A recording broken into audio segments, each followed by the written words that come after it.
2시간 전에 마감한 게 아니고 12시간 전에 마감한 트레이더가 마지막 힘까지 짜내서 전하는 글로벌 마켓 리뷰 델타1입니다. 아유, 피곤한 한 주였습니다. 우리 시장은 외국인들이 매도로 아주 기묘한 차트가 만들어졌죠. 반면 해외 시장은 각자의 이슈대로 따로 움직였습니다. 참 갈피 잡기 힘든 시장이지만 그래도 하나 둘씩 체크해 보면서 방향 잡아 나가 보겠습니다. 먼저 아시아 세션부터 갑니다. 코스피는 장 초반에 급등이 나오기도 했습니다. 하지만 이거는 저는 따라갈 일은 아니라고 봤죠. 그래서 눌림을 기다리긴 했는데 역시 양 옵션이 죽질 않았어요. 심지어 장중에는 전일 대비 옵션이 플러스가 나기도 했습니다. 정말 5주차 월물답게 배가가 시장을 지배하는 하루였는데요. 옵션이 가격을 결정하는 구성 요소 중 이 배가는 사실 사람들이 거의 신경을 안 씁니다. 방향성을 이야기하는 델타라든지 가속도를 이야기하는 감마, 그리고 시간 가치를 의미하는 세타, 이 정도는 신경을 쓰지만 배가를 신경 쓰는 사람들은 장외파생을 이용해서 ELS 부캐지하는 기관 트레이더 요 정도나 신경을 쓰는데 이유가 있죠. 왜냐면 이 배가라는 것은 장기월물에 주로 해당이 됩니다. 이 배가가 무서운 게 장기월물 옵션은 배가가 조금만 증가해도 평가손익이 아주 심각하게 타격을 입어요. 예를 들어 볼게요. 5회 가격 옵션이 3.0이라고 할게요. 그런데 숏 배가 포지션, 그러니까 변동성 매도를 갖고 있는 사람들은 변동성이 늘어서 옵션 가격이 10% 증가하잖아요? 그럼 3.3이 되잖아요. 그러면 0.3포인트 손실이 발생하게 됩니다. 문제는 지수가 내려가는데도 콜옵션 가격이 안 빠지고 늘어나 버려요. 당연히 풋은 지수가 내리니까 풋옵션 가격이 오르고요. 물론 이게 계속되지는 않는데 배가라는 것은 대부분 일시적으로만 늘었다 줄었다 합니다. 그런데 이게 잔존이 얼마 안 남으면 사실 별 의미는 없어요. 왜냐면 기껏해야 퍼센트로 몇 프로 늘어나도 이 가격 자체가 낮으니까요. 그런데 장기 월물은 옵션이 가격 자체가 높거든요. 그래서 0. 몇 퍼센트만 움직여도 손실이 큽니다. 그래서 이제는 요지는 뭐냐면 5주차 옵션, 그러니까 월물이 길잖아요. 그러면 웬만해서는 첫 주에 매도를 하지 않는 게 좋습니다. 그렇다고 옵션 매수가 답이냐? 또 그렇지도 않은 게 시장이 좀 주인이 없어요. 그래서 10억이 좀 넘는 금액으로 옵션 매도를 하잖아요. 그러면 다 읽혀버립니다. 옵션 매도를 하게 되면 보니까 내가 시장 누르고 있는 거네? 또 옵션은 청산하잖아요. 그러면 자기가 시장을 막 당기고 앉아있는 이런 게 보이니까 손이 안 나갑니다. 아니 무슨 우리 옵션 시장이 10억도 안 되는 금액으로 움직인다 말이냐, 도저히 믿기지 않는다 하실 수 있는데요.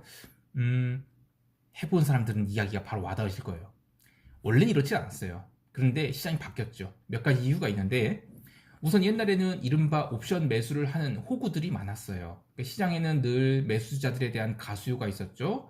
그래서 이들이 공급하는 유동성 때문에 옵션 매도를 쳐도 시장이 상세가 돼서 거래를 할 만했어요. 근데 지금은 선수들밖에 안 남아 있습니다.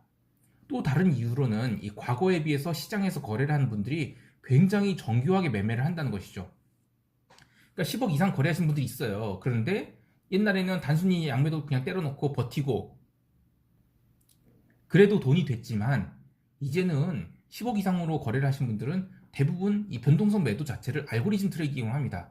그러니까 시분할로 때리든 아니면 거래량 가중평균을 때리든 아니면 기타 알고리즘을 이용해서 매매를 합니다. 그래서 항상 자기가 곧 시장이 되지 않는, 그러니까 내가 곧 시장이 돼버리면 내가 다 읽혀버리잖아요.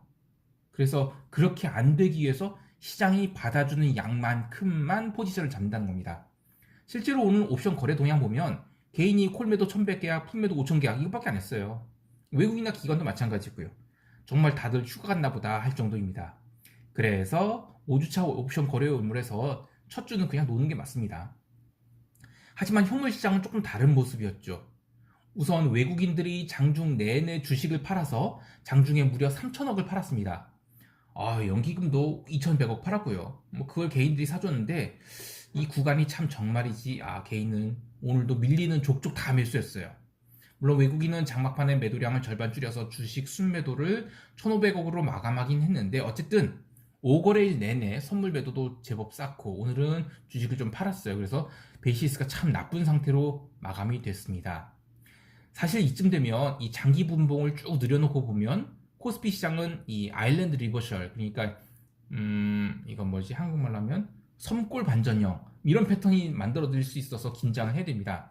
무슨 얘기냐면 지난 4월 2일에 우리 시장은 갭 상승을 해서 422포인트에서 427.5라는 그 박스권 내내 이제 움직였죠. 무슨 이유가 됐든 우리 시장이 다시 422포인트 이하로 내려오게 되면 그 박스 하단을 깨고 내려가는 그림이 생깁니다. 그러면 이제 최근 5거래일 동안 우리 시장을 눌러놨던 외국인 선물 매도가 시장을 다시 400포인트대로 밀고 내려갈 수 있다는 얘기예요. 아니 S&P는 신고가 계속 갱신하고 있는데 우리 시장은 이게 뭐냐 할 수 있는데 글로벌 시장은 지금 따로 국밥 행진하고 있어요. 즉 미국이 잘 간다고 해서 우리 시장도 가는 상황이 아니라는 것입니다. 그래서 저는 이 고점권에서 개인들이 어떻게 보면 설거지를 당하고 있다는 생각도 들어요. 그래서 좀 걱정입니다. 근데 이런 상황들이 뒤집히려고 하면 기본적으로 아시아 시장에 볕이 들어야 되죠. 그런데 아시아 시장에 볕이 들려고 한다면 일단 중국이 살아나야 됩니다. 근데 오늘 아시아 세션에서 또 홍콩이 1% 넘는 하락을 얻어맞았죠. 그러면 이건 기간 조정 더 필요하다는 분위기예요. 그래서 이유가 여하튼 간에 앞으로 한 2주 정도는 시장이 좀 더 시간이 필요할 것 같아요. 역시 실적 확인하고 가든지 뒤집히든지 하겠다는 겁니다. 자, 코스피 시장 요약하면 시장 참여자들이 놀고 있는 상황에서 중국 시장이 약세를 보이면서 외국인 현물 매도가 우리 시장을 눌렀다. 이 정도로 얘기합니다. 자, 그리고 대응 전략은 마지막 총평 때 이야기할게요. 바로 유럽 세션 갑니다. 유럽 세션은 오늘도 증시가 참 조용했습니다. 하지만 채권 시장은 그러지 않았다. 요게 핵심이에요. 장 초반만 해도 나스닥 선물 막 내려오면서 독일 지수가 눌렀는데 나스닥 선물은 미국 시장 본장 직전까지 꽤 많이 내려옵니다. 하지만 독일을 비롯해서 유럽 증시는 초반에 대충 지수 바닥 확인하더니만 나스닥 선물 내리는 거 전혀 상관하지 않고 최근 고점권까지 상승을 했죠. 그리고 미국 세션 마감 후에는 아예 종가 고가로 달려버립니다. 그러면서 유럽의 변동성은 이제 16포인트까지 빠졌는데요. 와, 16포인트라. 저는 3월 중순부터 시장의 특징을 꼽으라면 무섭게 빠진 글로벌 변동성 이렇게 요약을 하고 싶어요. 매크로를 하는 입장에서 참 이게 이해가 안 가는 부분인데요. 변동성이란 것은 곧 금리와도 관계가 있습니다. 금리가 낮으면 변동성도 낮은 상태로 유지되고 금리가 높은 상태에서 유지되면 변동성도 어느 정도 높은 상태를 유지하는 게 맞는데 이건 그냥 플로우가 아니라 스탁 개념이죠. 다시 플로우 개념으로 얘기를 해보면 금리가 내려가면 변동성이 줄어듭니다. 그리고 금리가 올라가면 변동성이 늘어나죠. 그런데 금리가 내려간다고 해서 변동성이 줄어든다는 것은 기본적으로 금리가 내려간다고 시장이 안 좋으니까 금리 내리는 거 아니에요. 그래서 변동성이 높은 데서 내려간다는 얘기예요. 그리고 금리가 올라가면 변동성이 올라간다는 얘기는 변동성이 바닥에서 올라간다는 얘기입니다. 예. 자, 그런데 최근 이 3주간의 흐름을 보면 정반대 현상이 일어났어요. 금리가 급등을 하고 있는데 변동성이 급락을 했죠. 그리고 또 최근 2주에는 금리가 급등을 하다 멈췄죠. 그런데도 변동성은 매일 하락을 했어요. 그러면 기존 로직이 깨지는 겁니다. 따라서 다른 관점으로 접근을 해야 돼요. 이것은 그냥 시장이 비포 코로나로 돌아간다 라고 봐야 됩니다. 자, 그런 관점에서 본다면 내재 변동성 18포인트도 높은 게 아니에요. 높은 겁니다. 변동성 차트를 한 최근 10년간을 보잖아요. 그러면 2017년 한 해는 좀 유난히 낮았고 그 뒤로 2018년부터 2020년까지는 대충 12포인트까지 내려와야 변동성이 바닥을 쳐요. 물론 변동성이 바닥을 쳤다고 해서 바로 튀는 건 아닙니다. 튈 수 있는 조건이 형성된다는 것입니다. 따라서 변동성 하나만 보고 시장을 판단할 것이 아니라 이쯤 되면 변동성 매도자들이 시장에 대해서 리스크를 지는 게 좀 부담스럽겠구나 요 정도로 봐야 됩니다. 자, 아무튼 유럽 증시 오늘도 변동성 죽였어요. 하지만 채권은 그러지 않았는데 자, 그냥 유럽 시장 오픈하자마자 독일 국채, 이탈리아 국채, 미 국채 세 군데 대량 매도가 쏟아집니다. 언론에서는 아시아 세션 오전에 발표된 이 중국이 생산자 물가 지수가 폭등하면서 결국 이 글로벌 소비자 물가도 상승하지 않겠느냐 이런 얘기 때문에 국채 매도가 나왔다고 하는데요. 물론 저도 어느 정도 동의해요. 그런데 이게 중국이 PPI 때문만은 아니라고 봅니다. 오늘 블룸버그에서 이탈리아가 400억 유로의 국채를 또 추가 발행할 예정이라는 뉴스가 있었는데 저는 유럽도 결국에는 금리 정상화의 길을 걷지 않을까 싶어요. 그리고 유럽은 미국과 좀 다르게 금리 정상화가 된다는 게 좋은 뜻이 아닙니다. 그 어마어마한 양의 마이너스 채권들 그리고 저금리 채권들 이 마이너스 금리가 장기간 유지된다는 전제 하에 이루어졌던 투자들이 언와인딩이 된다는 것은 심각한 일입니다. 그래서 계좌에 여유가 있으신 분들은 독일 10년물 국채는 최소한 한 몇 개월 정도는 초포지션을 잡고 올 한 해 끝까지 한번 밀어보시길 권해드립니다. 물론 이제 올해 채권 변동성이 제법 클 것으로 기대되기 때문에 8천만 원에 한 계약 정도? 이 정도로 포지션을 잡아야 돼요. 그래서 그닥 기대값이 크진 않죠. 근데 어쨌든 올해의 화두로는 이 코로나 이전으로 뭔가 됐던 돌아갈 겁니다. 그게 어떤 면에서는 좋은 부분도 있겠지만 어떤 부분에서는 과격한 흐름이 나올 것 같아서 전혀 생각지 못한 것이 리스크로 다가올 수 있다고 봅니다. 그래서 저는 올해 특별히 유럽 채권들 주목하고 있습니다. 방향성? 당연히 숏이죠. 자, 조금 더 유럽 시장 보면 유럽 세션 시작하면서 유로화가 제법 크게 눌렸고 비달러들도 제법 크게 눌렸습니다. 골드도 장중에 전일의 상승폭을 모두 밀어버리는 하락이 나왔어요. 하지만 그래도 1744달러까지는 이 반등에 성공을 했는데 유럽 채권은 전혀 반등을 하지 못했어요. 그런데 미국 국채는 그래도 미국 그 본장 시작하면서 증시가 반등을 했거든요. 그래서 골드도 반등에 성공을 했습니다. 재밌죠? 이 골드가 리스크 오프 때 매수가 들어온다는 논리는 이제 완전히 틀리고 있으니까요. 그 외에 뭐 굴리는 아시아 세션 눌리면서 함께 눌려서 다시 톤당 9,000달러 깼는데 저는 그냥 계속 그냥 재미없이 9,000달러 왔다 갔다 할 것 같아요. 기름도 변동성을 계속 낮춘 채 59.34달러를 마감했는데 오늘 새벽에 발표된 베이커 휴즈의 그 오일리그 카운터 증가를 멈췄습니다. 이것도 의미가 있어요. 이거는 60달러 넘기면서부터는 기름을 더 뽑아낼게. 하지만 60달러 이하로 내려가면 기름 안 뽑을 거야. 이 정도로 해석하면 되겠습니다. 트레이딩하기 참 좋아요. 위쪽으로는 캡 씌우고 아래쪽으로는 플로어 달아놨으니까. 이 캡과 플로어는 장애 파생 상품 옵션 용어인데 아무튼 요지는 65달러 이상으로 올라가긴 힘들다. 그리고 55달러 이하로도 내리기 힘들다. 이 정도로 생각하시고 대응하면 아주 편합니다. 자, 이 정도로 하고 미국 세션 갑니다. 미국은 어제 나스닥 선물 중심으로 사고가 있었어요. 전일 장마감 1분 남겨놓고 나스닥 선물이 급등했다고 그랬잖아요. 급등에 모자라서 아시아 세션 전산장 열리고 나서 또 커버링이 들어옵니다. 그래서 나스닥 선물은 13,841포인트까지 올라가죠. 이거 보면 정말 컴퓨터가 시장을 지배하고 있다는 생각이 들어요. 무슨 얘기냐면 나스닥 선물 6월물의 13,841포인트는 나스닥 지수로 따지면 13,900포인트입니다. 참고로 우리가 거래하는 나스닥 선물은 나스닥이 100개 종목을 뽑아낸 나스닥 100 지수에 대한 선물입니다. 이 나스닥 100 지수에 대한 선물은 블룸버그 티커로는 NQ1 그리고 나스닥 현물로 볼 때는 NDX예요. 그리고 언론에서 이야기하는 나스닥 지수는 나스닥 종합지수로 티커가 COMP입니다. 그러니까 컴포지트 인덱스죠. 그래서 나스닥 종합지수가 13,900포인트를 찍는 자리까지 나스닥 선물이 아시아 세션에서 올라왔다 이겁니다. 자, 그런데 거기까지 당겨놓고 나서 나스닥 선물이 다시 밀리기 시작을 했는데 이 나스닥 선물과 연동된 흐름은 니케이 선물이었습니다. 니케이 선물도 장중에 오전장엔 13,100포인트까지 올라가는 등 13,000포인트, 죄송합니다. 31,100포인트까지 올라가는 등 폭등을 했다가 나스닥 선물이 밀리기 시작하면서 고점 대비 600포인트가 밀립니다. 자, 그렇게 나스닥 선물 갖고 오버액션을 하니까 그 뒤로 계속 롱 스탑들이 나오면서 유럽 세션 초반에는 나스닥 선물이 마이너스까지 돕니다.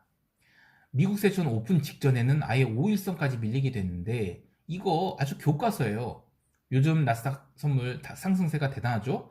자, 지금 두 번째 5일선 조정입니다. 무조건 매수예요. 무조건. 자, 그런데 시장은 조금 특이했던 게 미국 본장에서 변동성 선물은 계속 상승을 합니다. 지수가 밀리지 않는데도 계속 상승했어요. 그러면서 마지막 30분에 잠깐 밀린 듯 했는데 시장을 아주 스트레이트로 종가 고가로 달려버리죠. 그래서 나스닥 지수도 드디어 13,900포인트로 마감을 합니다. 자, 물론 좀 어거지로 끌어당겼다는 부분이 있는데 이 나스닥 지수를 13,900포인트로 마감시키고 나서 애프터마켓에서 선물은 좀 눌렸기 때문이죠. 근데 어쨌든 기본적으로 엄청난 강세장이라는 것을 생각합니다. 자, 이렇게 나스닥 S&P, 다우와 S&P가 신고가 가고 나스닥도 13,900포인트를 갔는데 러셀은 그러지 못했어요. 러셀은 장중에 고점 대비 마이너스 1%가량 조정을 받았다가 막판에 나스닥 반등과 함께 조금 올라온 정도인데 지금 러셀은 너무 애매한 위치에 있죠. 이걸 보면 생각이 드는 게 약간 이 니프티 50 냄새도 나고요. 증시가 긴 그림으로 하락을 하려고 할 때는 대형주를 계속 땡기면서 지수 방어를 해요. 그런 사이에 유동성이 적은 중소형주는 열심히 팔죠. 그 다음에 나중에 대형주 밀게 되면 그 사이에 개인들에게 떠넘긴 중소형주는 나중에 언더슈팅 나도록 하락을 합니다. 물론 이제 과거의 니프티 50 시절은 중소형주가 못 가고 대형주만 계속 달린 경우인데 지금 경제도 빈익빈 부익부 있고 증시도 대형주의 쏠림이 돌아온 것 같아서 조금 찝찝합니다. 자, 그 외에 한국물 ETF인 EWY도 오늘 갭다운한 채 바닥에서 뭉개기를 했어요. 이머징 ETF인 EEM도 마이너스 1.2%권 바닥에서 뭉개기를 했습니다. 올해 초에 글로벌 IB들이 올해는 선진 시장보다 이머징 시장이 성과가 더 좋을 것이다. 이렇게 전망한 게 철저히 망가지고 있어요. 하기사 금리가 이렇게 오를 줄 누가 알았겠어요.